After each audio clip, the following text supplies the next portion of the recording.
Hello friends, welcome to our video. In this video, we are going to see the salary and perks of the RBI assistant. तो ये जो video है वो काफ़ी में demand में रहता है क्योंकि आपको पता है RBI असिस्टेंट एक क्लरिकल लेवल का जॉब है, ठीक है। लेकिन still there is a lot of demand and lot of attraction among the bankers. Bankers मतलब जो अभी बैंक में जॉब कर रहे हैं, जैसे क्लरिकल में हो या स्केल 1 में हो या कभी कभी स्केल 2 भी ऑफिसर जो होते हैं वो ये जॉब के लिए ट्राई करते रहते हैं। तो ऐसा क्या है इसमें कि मतलब क्लरिकल लेवल का जॉब होने के बाद भी काफ़ी सारे स्टूडेंट्स हैं जिनका अच्छा बैकग्राउंड है। I have seen candidates from the IIT background, ठीक है। आईआईटी बैकग्राउंड से भी लोग आरबीआई असिस्टेंट के लिए ट्राई करते। तो इसका क्या रीज़न है हम ये वीडियो में देखते हैं।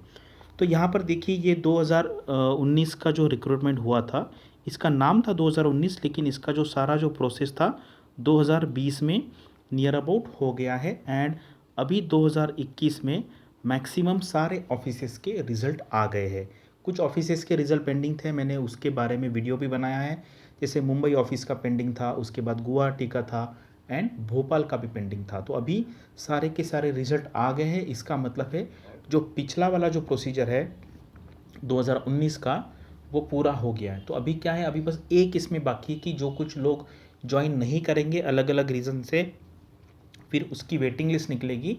एंड जब वे वेटिंग लिस्ट के कैंडिडेट्स भी ज्वाइन कर लेंगे then they will start the next years procedure, यानी कि 2021 का। जैसे ये 2019 का है, इसके पहले 2017 में रिक्रूटमेंट हुआ था, उसके बाद 2019 में, और अभी जो होगा हम उसको कहेंगे 2021 का रिक्रूटमेंट है। तो ये अभी कभी भी आ सकता है। तो आप जो लोग हैं जो इसके लिए एम कर रहे हैं वो अब रेडी रह सकते हैं।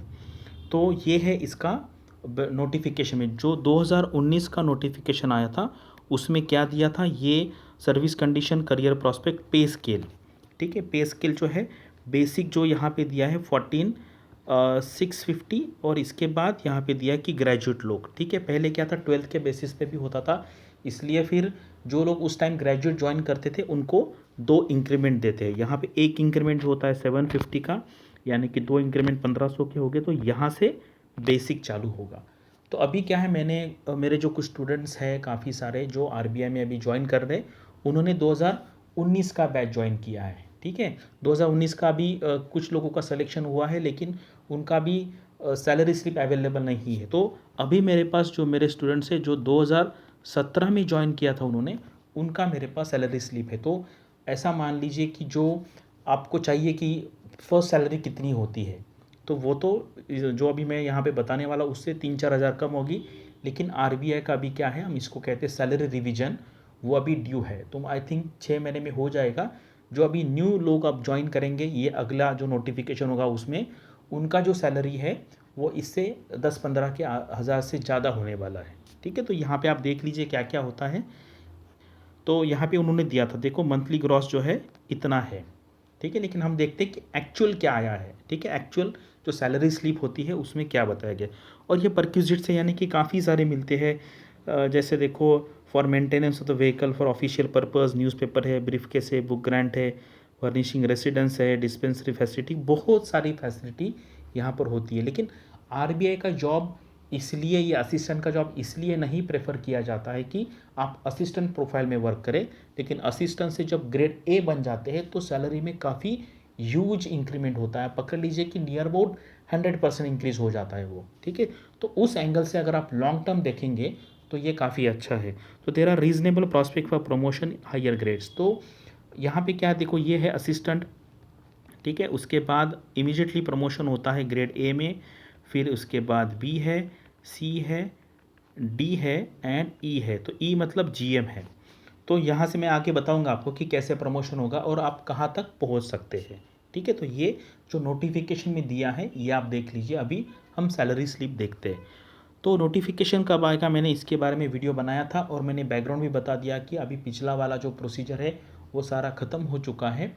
एंड मैंने ये भी बताया था कि लास्ट टाइम आरबीआई के जो एचआर डिपार्टमेंट ने जो हम बोलते हैं ना सैंक्शन किया हुआ था, यानी कि पिछला नोटिफिकेशन और अगला नोटिफिकेशन दोनों का सैंक्शन ऑलरेडी लिया था, नियर अबाउट 900 से 1000 पोस्ट का, ठीक है। लेकिन इन बिटवीन अगर अभी काफ़ी दिन हो चुके हैं ना पिछला नोटिफिकेशन आने के बाद, तो इन बिटवीन अगर कुछ लोग रिटायर्ड होते हैं और आरबीआई की ज़रूरत है तो ये नंबर इससे भी ज़्यादा बढ़ सकता है। लेकिन आप ये एक नंबर पकड़ के 900 से 1000 पकड़ के और टाइम पकड़ लीजिए कि 2021 पकड़ लीजिए आप। 2021 जो कैलेंडर ईयर है, अभी चल रहा है हमारा मई, ठीक है। सो मई से लेके अभी ये है आपका दिसंबर, तो इसके बीच में कभी भी आ सकता है, तो आप इसके लिए रेडी रहिए।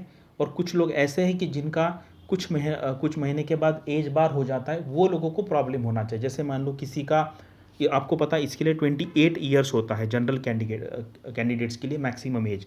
तो पकड़ लीजिए अगर किसी का सितंबर में मान लो 28 ईयर कंप्लीट हो रहा है, तो वैसे कैंडिडेट जो है वो डायलेमे में रह सकते हैं। लेकिन जिनका एज 22 है, 23 है, 24 है, 25 है, उनको कोई प्रॉब्लम नहीं होना चाहिए। मई से लेकर दिसंबर में कभी भी नोटिफिकेशन आने तो आप रेडी होने चाहिए।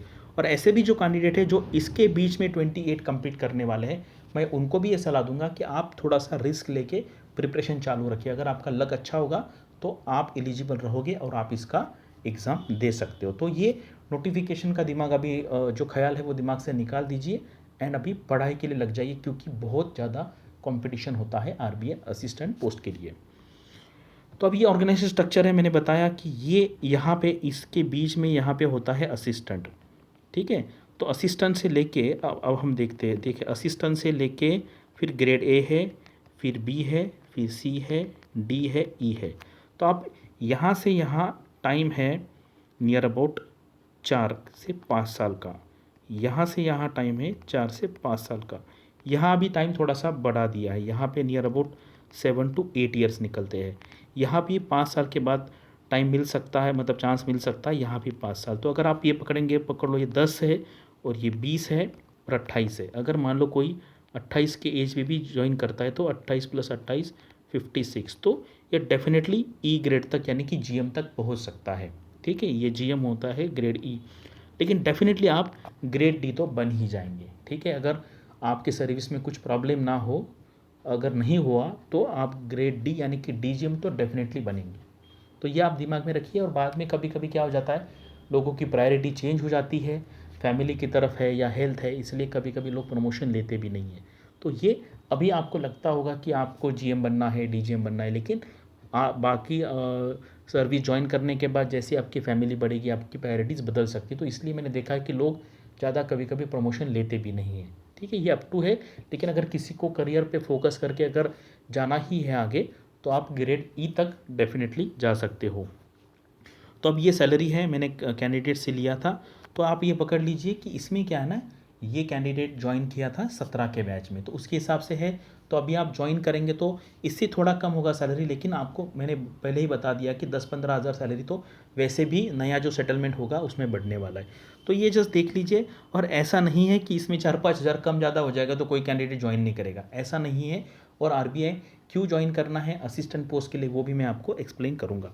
तो ये है सैलरी अप्रैल की है एंड ये उसके पहले मंथ की है मार्च की। यहाँ पे ग्रॉस 51,000 बताया गया था, क्योंकि मार्च में थोड़ी ज़्यादा सैलरी आती है, कभी कभी वो एडजस्टमेंट हो जाता है। तो ये बेसिक पे, एडिशनल पे, ये सारा देख लीजिए, ठीक है। काफ़ी हम बोलते हैं ना, ये काफ़ी डिफ़िकल्ट होता है, तो मैं कभी इसमें गया भी नहीं। जब मैं आरबीआई में था तो बस हम देखते थे कितनी सैलरी आ गई, कौन से हेड, इतने सारे बेनिफिट्स होते हैं कि आपको बाद में टाइम भी नहीं मिलेगा देखने के लिए। लेकिन एक आप अंदाज़ा लगा लीजिए कि 50,000, 45 to 50,000 के आसपास आपकी ग्रॉस सैलरी रहेगी। सैलरी मतलब ये उसको नाम दिया है सैलरी, फाइनली तो आप इसमें इंटरेस्टेड होने चाहिए कि आपके अकाउंट में कितना पैसा आ रहा है, ठीक है। और ऐसा मत पकड़िए कि ये डिडक्शन, ये फाइनली आप पे ही खर्चा होने वाला है। ये जैसे एनपीएस कंट्रीब्यूशन है, ये आपका ही पैसा है। तो कुछ लोग बोलते सर इन हैंड कितने आने वाला है, तो देखो वो जो अमाउंट है इन हैंड वो ज़्यादा मायने नहीं रखता है। मायने ये रखता है कि आपको टोटल कितना ग्रॉस आपकी सैलरी हो रही है। फाइनली जो ये जो पैसा जा रहा है, ये बाकी सारा मिल जा रहा है, ये तो आपको ही मिलने वाला है, ठीक है। तो ये सैलरी एक्चुअल सैलरी सिर्फ मैंने आपको दिखा दी, तो आप इससे अंदाज़ा लगा दीजिए कि अगर सैलरी आपको कम लगती है तो आप उसको अप्लाई मत कीजिए। लेकिन मैं लॉन्ग टर्म व्यू आपको बताऊंगा कि क्या आगे हो सकता है। तो ये ईयरली अलाउंसेस है, ईयरली यानी कि आपको ईयरली मिलता है। ब्रीफकेस के लिए 2,000 मिलता है, बुक ग्रांट 5,500 रुपये मिलता है, मेडिकल के लिए 3,750 रुपये मिलता है। तो ये ईयरली बेसिस पे आपको पैसा मिल जाता है, फिर आपको उसको लेना है तो लीजिए, नहीं तो मत लीजिए, ठीक है। अब ये मंथली अलाउंसेस है, ठीक है। मंथली आपको कितना मिलेगा, उसका ईयरली टोटल कितना होता है मैं आपको बताऊंगा। जैसे पेट्रोल है, बड़ी सिटी में जैसे मुंबई दिल्ली में 75 लीटर्स मिलता है, अभी रेट नियर अबाउट 100 रुपीज़ हो गया, तो 7,500 महीने में यानी कि साल का हो गया 90,000 रुपये आपको मिलेगा। ठीक है, आपके अकाउंट में आ जाएगा ये पैसा। मेड का है इतना, ये है आपका मंथली बेसिस पे, तो ईयरली इसका इतना अमाउंट होता है। मोबाइल डाटा 1000 के हिसाब से 12,000 रुपये हो गए। न्यूज़पेपर इतना, टोटल इतना हो गया, यानी कि सैलरी पकड़ के जैसे हमने पकड़ लिया पहले 50,000, और ये अगर मंथली कैलकुलेशन करेंगे तो इसका 10,000 हो गया, तो ये पकड़ लीजिए आप, ये हो गया आपका 60,000 रुपीज़ ग्रॉस है। ठीक है, ग्रॉस है, बाद में कुछ कट के, लेकिन जो कटेगा वो आपका ही बेनिफिट होने वाला है। तो ये ग्रॉस अभी तक तो 60,000 रुपये हो गया है। सोडेक्सो कूपन होता है महीने में 2600, और ये क्वार्टरली मिलता है, मतलब क्वार्टरली आपके अकाउंट में ये पैसा, यानी कि ये सोडेक्स कूपन मिलेंगे, आप उसको लेके खाना खा सकते हो कैंटीन में, या फिर बाहर से भी परचेस कर सकते हो। लेकिन आप जैसे मान लो अगर ये नहीं मिलता तो आपको जाके पैसा तो खर्चा करना पड़ेगा ना उधर, तो ऐसा पकड़ लीजिए ये पैसा ही है। ठीक है, तो ईयरली आपको इतना पैसा 31,200 रुपये सोडेक्सो कूपन का मिलता है, उसकी वैल्यू, मॉनेटरी वैल्यू उतनी होती है। अदर एक्स्ट्रा बेनिफिट्स, ठीक है, मतलब ये छोड़ के अब ये 1 इन 6 ईयर्स फर्नीचर का पैसा मिलता है 60,000 रुपये, 60,000 रुपये का फर्नीचर ले सकते हैं। LTC लीव ट्रैवल कंसेशन जो है वो 55,000 रुपये मिलता है 2 साल में एक बार। स्पेक्टेकल्स यानी कि चश्मा लेने के लिए, स्पेक्स लेने के लिए 6,000 रुपये मिलते हैं 2 साल में एक बार। फर्नीचर का मेंटेनेंस, ये जो फर्नीचर लिया है उसको मेंटेनेंस के लिए भी 6,000 रुपये मिलते हैं। तो ये प्रमोशन अभी देखते हैं। देखो ये है, ये मॉनेटरी बेनिफिट्स आपको मिल गए, मॉनेटरी है या उसको आप पर्क्स कहिए, अलाउंसेस कहिए। तो नियर अबाउट अगर 60-65 हज़ार आपने, जैसे मान लो बाकी भी जो बेनिफिट्स है इसको आप पकड़ के अगर एक मॉनेटरी वैल्यू निकालेंगे, तो वैसे हमने 60 निकाली थी, उसमें और पकड़ के 65-70 कर लीजिए, तो near about 7 to 8 lakh rupees हम इसको कहेंगे CTC। ठीक है, CTC 7 to 8 लाख रुपीज़, यानी कि CTC यानी कि RBI आप पे near about 7 to 8 lakh rupees खर्चा करेगा। और अगर, ठीक है, ये तो 7 to 8 लाख हो गया, अगर आप मुंबई में रहते हैं, ठीक है, मुंबई में रहते हैं और मुंबई में आपको क्वार्टर्स मिलेगा, और अगर आपको उसकी मॉनेटरी वैल्यू निकालनी पड़ेगी तो वो 40 से 50 हज़ार रुपये पर मंथ रहेगा, क्योंकि मुंबई में जो एरियाज़ में क्वार्टर है RBI के, अगर वो आपको खुद को लेने पड़ेंगे, अगर प्राइवेट में काम कर रहे या कहीं पर भी, तो 50,000 रुपये तो आपको देना पड़ेगा। तो उसकी अगर मॉनेटरी वैल्यू निकालेंगे आप तो वो हो गया 6 लाख रुपीज़ पर ईयर। तो ये 6 प्लस ये 7 पकड़ लीजिए, 8 पकड़ लीजिए, तो ये कम से कम 12, 13 या 14 लाख भी हो सकता है। तो कुछ लोगों को ये बराबर नहीं लगेगा, सर ऐसे कैसे पकड़ लिया आपने। तो मुंबई में वहाँ पे आप रेंट पूछिए, मुंबई में जो एरिया में RBI के क्वार्टर्स है, 1 BHK हो या 1 रूम किचन भी हो, आपको 50,000 के नीचे वहाँ पर क्वार्टर्स नहीं मिलेंगे। तो अगर उसको मोनेटाइज भी करना है हमें मॉनेटरी टर्म्स में, तो पकड़ लीजिए 12 लाख तो हो ही रहा है किसी भी एंगल से। ठीक है, अगर आपको ये पकड़ना है ये पकड़िए, अदरवाइज ऐसे लगता है कि ये 6 से 7 लाख है, उस एंगल से पकड़ लीजिए। तो अभी क्या है, RBI में क्यों लोग जाना चाहते हैं, ये तो सारे बेनिफिट तो है ही है। ठीक है, लेकिन होता क्या है, जब आप ग्रेड A बन जाओगे तो इमीडिएटली आपकी जो सैलरी है नियरली 100% हाइक हो जाता है। ठीक है, ग्रेड A के सैलरी में और ग्रेड असिस्टेंट के सैलरी में ज़मीन आसमान का फ़र्क है। तो 4 साल में तो कोई भी ग्रेड A बन जाता है, मैक्सिमम जो लोग हैं 4 साल हो या 5 साल में ग्रेड A बन जाओगे। और ग्रेड A बनने के बाद फिर जितने सारे बेनिफिट्स ग्रेड B को मिलते हैं वो नियर अबाउट 80 to 85% तक ग्रेड A को भी मिलेंगे। तो इन द लॉन्ग रन फिर बाद में ग्रेड A से लेके अगर ग्रेड B जाएंगे तो 4 से 5 साल में एग्ज़ाम देके आप प्रमोशन कर सकते हैं। यानी कि असिस्टेंट से अगर ग्रेड B बनना है आपको तो 9 से 10 साल में आप बन जाओगे। जैसे मान लो आपका एज 22 है या 23 है, पकड़ लीजिए इसमें 9 से 10 साल, तो मान लो 33 या 34 एज में आप ग्रेड B बन जाओगे। देखो उसके बाद भी आपकी 26 साल की सर्विस बचेगी, तो आप अच्छा परफॉर्म करोगे तो GM तो डेफिनेटली बन सकते हो, और DGM तो किसी भी हाल में बनोगे। और ये छोड़ दीजिए, अभी ये पकड़िए, मैंने एक पोल करवाया था, मैंने क्या पूछा था, SBI स्केल 2। देखिए SBI स्केल 2 का नियरली सैलरी जाता है सब पकड़ के 1 लाख रुपए के आसपास। ठीक है, और यहाँ पर हमने देखा कि ये 60,000 के आसपास जा रहा है, स्टिल लोग यहाँ पे जाना पसंद कर रहे हैं। तो सैलरी है, बाकी सारे बेनिफिट्स है, आप बड़े मेट्रो सिटी में रहोगे, आपका पोस्टिंग रूरल में नहीं रहेगा। लेकिन यहाँ पे ये है कि आरबीआई का जो ब्रांड वैल्यू है उसकी आप मॉनेटरी वैल्यू तो निकाल ही नहीं सकते। आप जस्ट किसी को बोलिए मैं आरबीआई में काम कर रहा हूँ और कोई XYZ नेशनल बैंक में काम करे, तो ये देखने का जो नज़रिया है वो काफ़ी चेंज हो जाता है। फैसिलिटी वाइज तो वो अच्छा है ही किसी भी हाल में, लेकिन जो ब्रांड वैल्यू है आरबीआई की वो बहुत ज़्यादा है। और मैंने देखा है, अभी मैंने एक पोल कंडक्ट करवाया था, नाबार्ड ग्रेड ए से असिस्टेंट भी जाने वाले लोग हैं मुझे पता है, लेकिन इनिशियल लोगों को लगता है कि चलो हम ऑफिसर लेवल पे जाएंगे, क्लरिकल लेवल में क्यों जाने का। लेकिन 4 साल मुझे पता है कि आप क्लरिकल लेवल पे काम करोगे आपको अच्छा नहीं लगेगा, लेकिन once you become a grade A then आपका पूरा चेंज हो जाएगा परसेप्शन देखने का। ठीक है, आज के डेट में ग्रेड ए का भी सैलरी नियर अबाउट 1 लाख के आसपास आता है। ठीक है, तो ये आपको खुद का डिसीजन लेना है।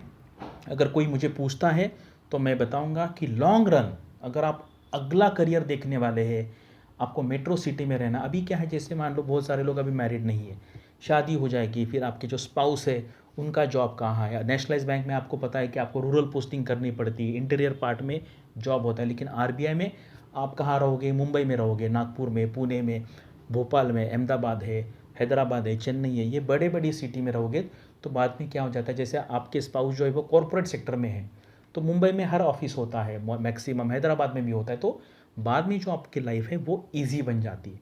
इसीलिए आरबीआई असिस्टेंट जाना मेरे हिसाब से अच्छा है। लेकिन अगर किसी को मान लो ऑफिसर लेवल पे ही रहना है स्टार्टिंग से और उसको स्ट्रगल करना है करियर में, कहीं पर भी जाना चाहता है, रूरल में भी काम करेगा, तो वैसे वैसे कैंडिडेट को मैं सजेस्ट करूँगा कि आप ऑफिसर लेवल पे जाइए, फिर नाबार्ड ग्रेड ए हो या SBI PO। देखो यहाँ पे तो मैंने SBI PO भी नहीं लिखा है, यहाँ पे मैंने SBI स्किल 2 लिखा है। Still students are preferring RBI assistant. अगर यहाँ पे मैं SBI PO लिखता तो मैक्सिमम सारे के सारे तो असिस्टेंट को ही आ जाते। लेकिन अभी मैंने रिसेंटली पोल करवाया है RBI assistant and NABARD grade A, तो लोगों ने नाबार्ड ग्रेड ए को ज़्यादा प्रेफरेंस दिया है।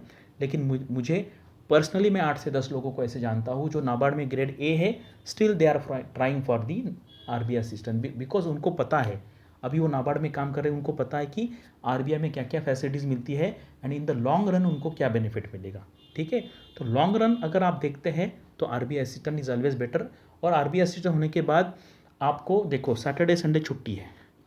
ठीक है, सैटरडे संडे छुट्टी है, तो आप ग्रेड बी का प्रिपरेशन कर सकते हो, आप यूपीएससी का प्रिपरेशन कर सकते हो, स्टेट पीसीएस का प्रिपरेशन कर सकते हो।